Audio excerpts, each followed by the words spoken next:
dire. Le Fa, est-ce un instrument mythique, une âme maléfique ou tout simplement un héritage ancestral d'Afrique noire? Pour creuser ce sujet, je serai avec Gratien Arouameno. Il est écrivain et également poète. Il a consacré 10 ans de sa vie à faire des recherches sur les savoirs endogènes. IFA n'est pas diabolique, IFA n'est pas maléfique, IFA n'est pas la sorcellerie.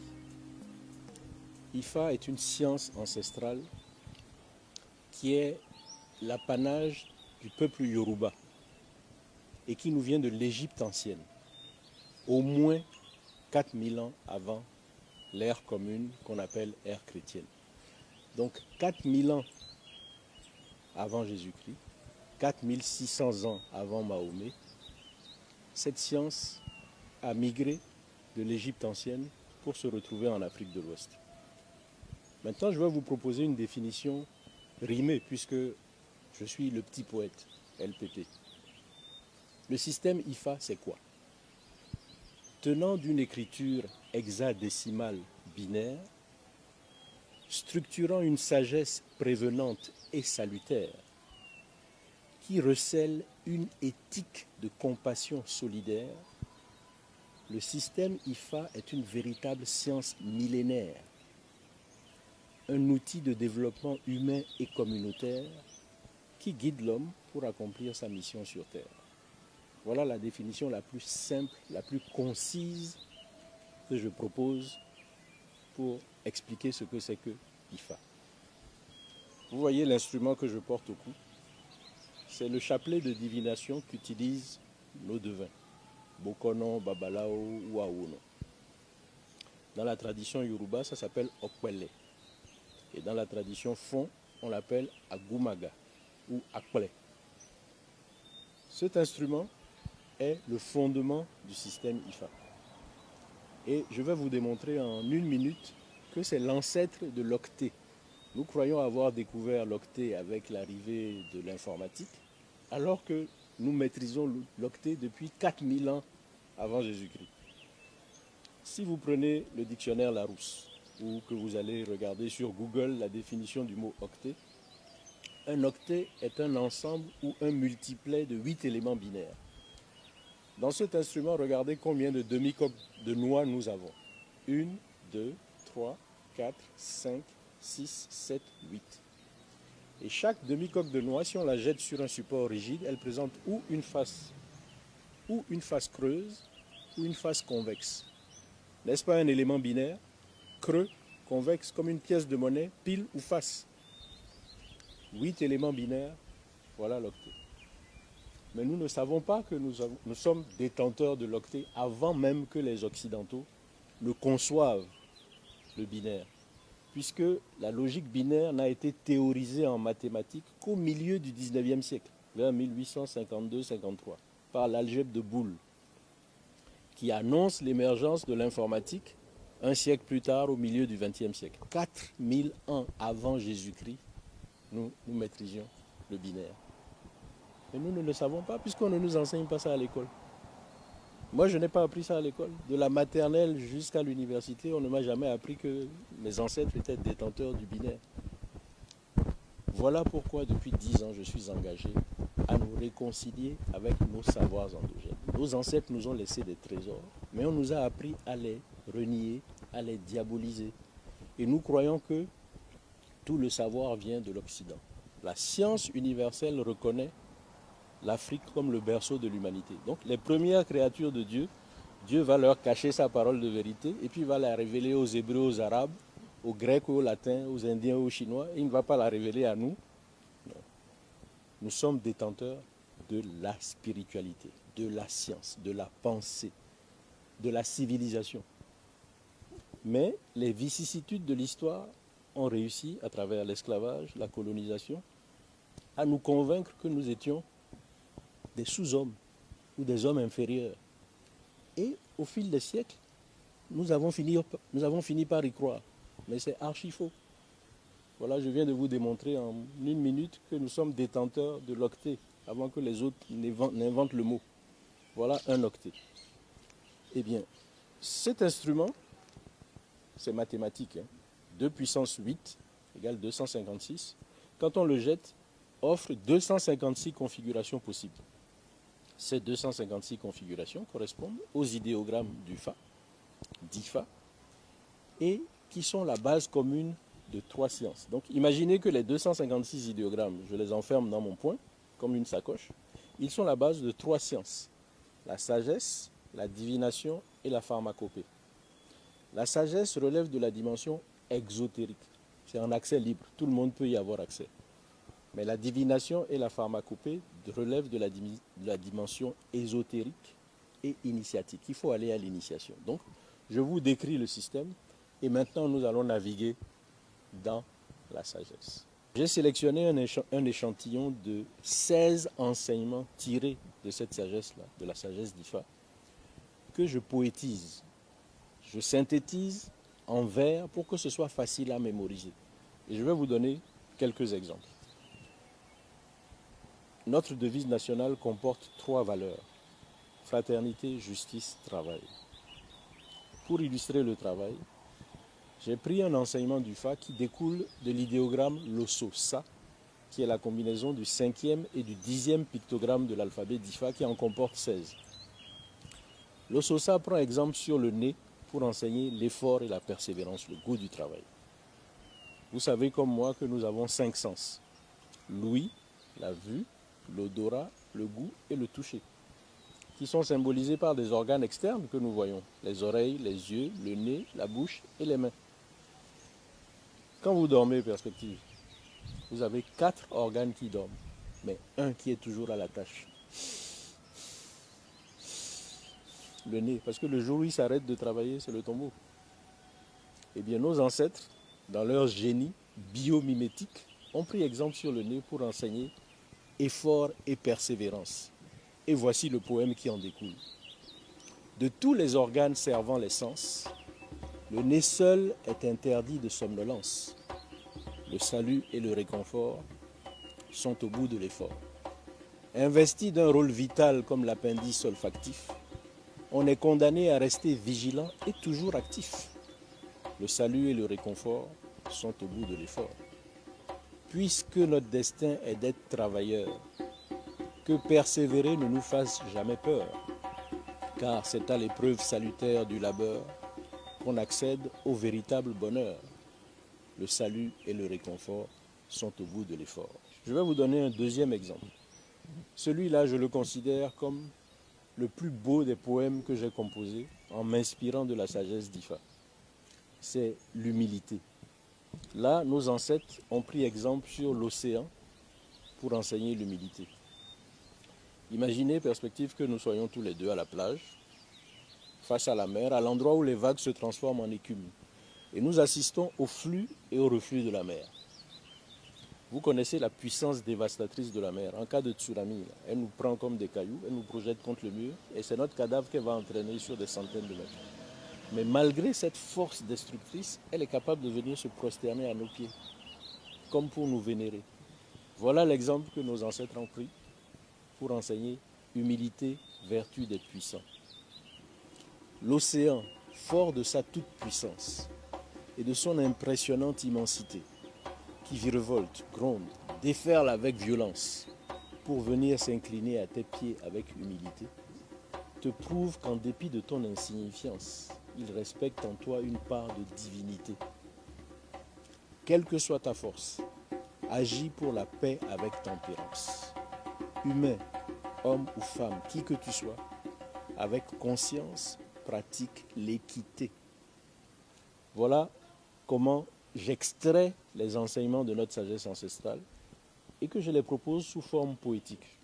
Si nous avons l'intelligence d'aller puiser dans cette sagesse-là pour faire l'éducation morale et civique de nos enfants, en même temps que leur éducation patrimoniale, parce qu'on leur fait découvrir l'héritage de leurs ancêtres, vous allez voir comment nous allons réformer notre système éducatif et comment nous allons former des citoyens droits, responsables, vaillants, travailleurs. Voilà un peu ce que je peux vous dire en quelques mots de la sagesse d'IFA. Nous aurons compris que nos ancêtres détenaient la science bien avant l'Occident. 4000 ans avant Jésus-Christ, c'est bien ça. Dans votre ouvrage intitulé Quelques clés d'IFA, vous avez regroupé un échantillon de 8 enseignements choisis selon 3 thématiques relatives à la famille dans la cité. L'éthique conjugale, la gouvernance et la devise nationale du Bénin. Pouvez-vous nous dire quelques mots sur l'éthique conjugale? Alors, à propos de l'éthique conjugale, j'ai proposé 3 enseignements. Un relatif à l'éthique du couple, un relatif à l'éthique de la femme dans le couple, et le 3e relatif à l'éthique de l'homme dans le couple. Je vous propose de vous dire le poème relatif à l'éthique du couple, qui concerne les deux. La dualité de l'humaine condition, tenant de la femelle et du mâle, Dieu le Créateur a voulu que par l'union, le couple mixte l'incarne de façon idéale. Il a ainsi fait 2 êtres distincts et complémentaires, et c'est là où se trouve la mère qu'il a campé le Père. À quoi bon dominer l'autre, notre si précieux partenaire, en lui faisant subir l'enfer? Ne gagne-t-on pas à se traiter avec douceur et estime solidaire? Voilà l'enseignement d'IFA relatif au couple.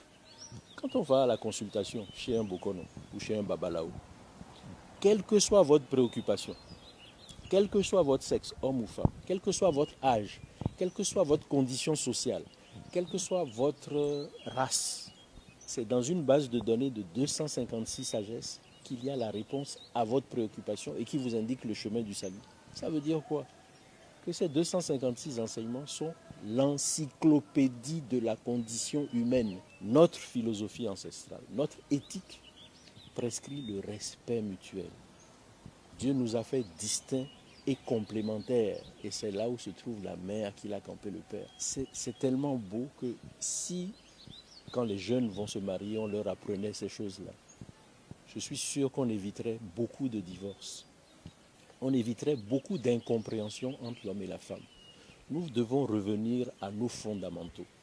Parce que si j'ai intitulé mon livre « Quelques clés d'IFA », c'est parce que nous avons hérité de nos ancêtres les clés pour régler toutes les situations de l'existence humaine.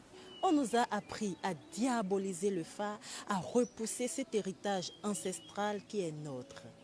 N'est-ce pas parce que nous sommes conscients que le Fa peut être utilisé à mauvais escient? Le Fa peut effectivement être utilisé à mauvais escient. L'islam, le christianisme peuvent être utilisés à mauvais escient. Ça ne dérange personne. Aujourd'hui, les médias ne cessent de nous parler de scandales financiers, de scandales de mœurs. On parle de pédophilie, on parle des religieuses qui sont utilisées comme bêtes sexuelles.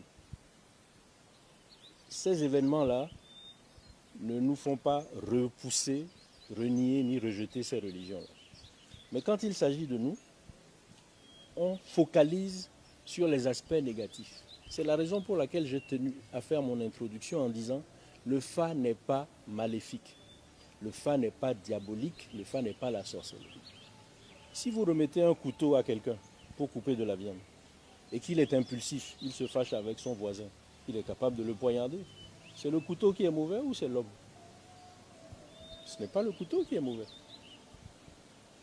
C'est une science. Selon les intentions de celui qui la manipule, il peut en faire un usage bienveillant ou malveillant. Mais ça n'empêche que ça reste une science. Une dernière question.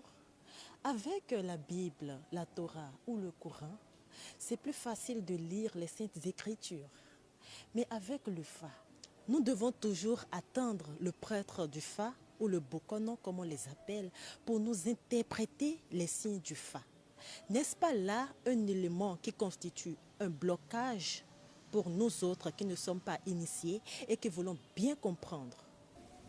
Nous sommes devenus consommateurs de ce que les autres produisent. Mais nous pouvons être producteurs. La preuve, j'ai produit ce livre. Et je n'ai rien inventé, je me suis inspiré d'un livre que je recommande dans toutes nos bibliothèques familiales. J'en donne les références. Le code de vie du primitif, sagesse africaine selon IFA, écrit par le docteur Basile Adjumoumouni et publié aux éditions Ruisseau d'Afrique. J'ai eu ce livre en main en mars-avril 2009 et c'est ce livre qui m'a ouvert les yeux. Aujourd'hui, nous sommes de plus en plus nombreux à écrire. Le docteur Basile Adjumoumouni a écrit et a consigné dans ce livre les enseignements relatifs aux 256 idéogrammes du Fa qu'il a commentés par des leçons à tirer. Il a fait un travail pédagogique et scientifique exceptionnel. Moi, je publie un ouvrage de vulgarisation. Permettez-moi de vous recommander deux autres ouvrages. Vodou, la forteresse de l'espérance, de Micheline Adjovi chez Dagan Éditions, la même maison d'édition que le mien. Si vous voulez comprendre ce que c'est que le Fa, lisez quelques clés d'IFA. Si vous voulez savoir ce que c'est que le vaudou, lisez Vodou, la forteresse de l'espérance. Et si vous voulez comprendre les enjeux liés à la maîtrise de nos langues nationales, au moins des langues véhiculaires, lisez Babingo, au nom des acculturés de M. Moussibaou Mazou. Je vais vous citer un dicton populaire asiatique qui est à l'introduction de Babingo. Si tu abandonnes ta spiritualité pour adopter celle de ton agresseur, tu deviens son esclave à jamais. J'aime particulièrement l'un de vos poèmes qui révèle notre état actuel. C'est Réveille-toi Hector. Vous pouvez peut-être nous le dire. Je suis vraiment heureux que votre attention ait retenu ce poème-là qui révèle notre état d'acculturation. Je l'ai intitulé, comme vous l'avez dit, Réveille-toi Hector. Si de discutables croyances ne voilaient ton esprit d'ignorance, tu saurais que Picasso et La Fontaine furent inspirés par notre créativité africaine et que la plus authentique des spiritualités ne peut venir que du foyer de l'humanité.